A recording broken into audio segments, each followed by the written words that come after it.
But if America should ever depart from the ways of God, then his blessings would be removed from the land. And now, January 20th, 2021, another presidential inauguration takes place, and the nation's capital city, named after that first president, has become a military zone. For the first time in American history, a presidential inauguration is devoid of people. Instead of a jubilant crowd, 25,000 American troops stand guard over the National Mall, in which flags stand in for the missing people. Dragon Ball Z And K. barbed wire surrounds the halls April of American 21. There is no Wayne war. family. Fucking seriously. There Fuck is you. no overt threat from beyond its borders. Rather, the threat comes from within. Division infects the land, as does a plague that has kept its citizens masked and locked in their houses, as the nation's functioning has been in large part paralyzed. For months, America's cities have seen protests and riots, and doors and windows shuttered and buildings set on fire. And the nation's most revered edifice of government, the Capitol building, taken over by an angry mob, with the nation's leaders fleeing for safety.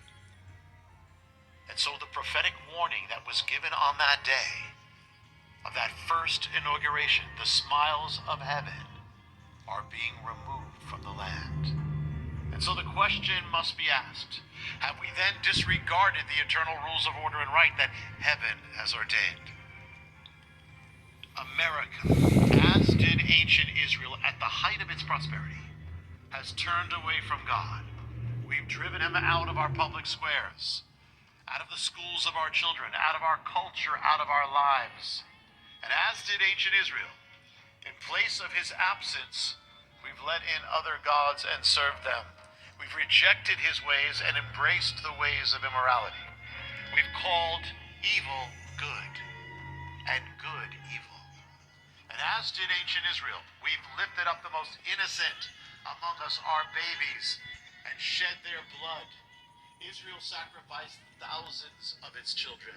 We've sacrificed millions, tens of millions, unborn children who are not here this day. This day that one will be possible to believe. Trust and believe. And their silent screams ascend to heaven. Michael, you gotta believe in God.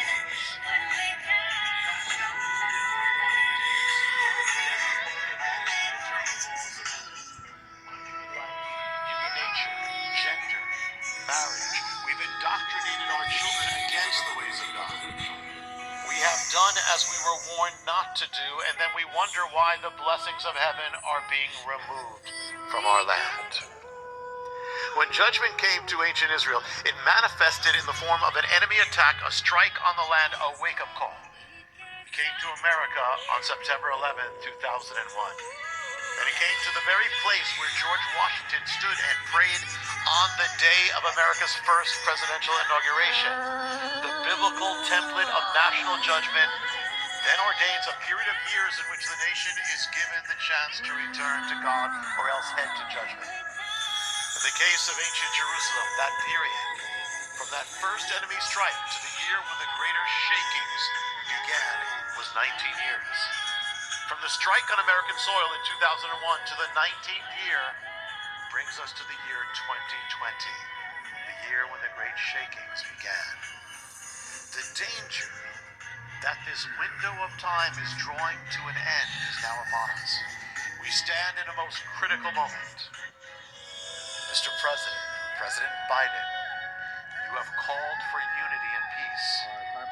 But how can a nation have unity and peace when it wars against the very foundation on which it stands?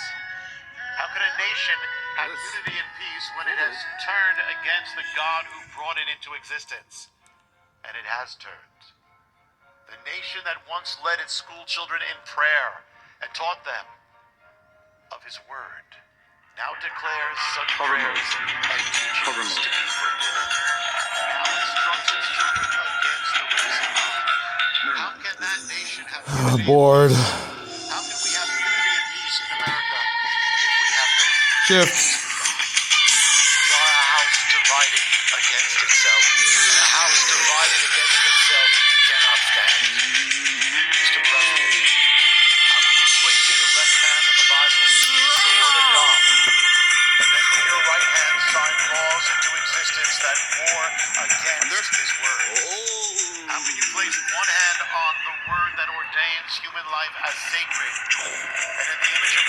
from conception. And they, with the other hand, sign laws into existence that will promulgate the killing of that new life of those children. How can you invoke the name of God in your oath and lay your hand upon His word and then implement laws that will suppress the going forth of His word, that will censor His Hi, word God. and those who Remember, advance son's it? God. Plan to enact laws that will disregard the distinction between male and female. And in the warning of the first president involved that very thing. If we disregard the eternal rules of order, As peer pressure. But peer pressure isn't something that only children face. neutralize the protection of religious freedom.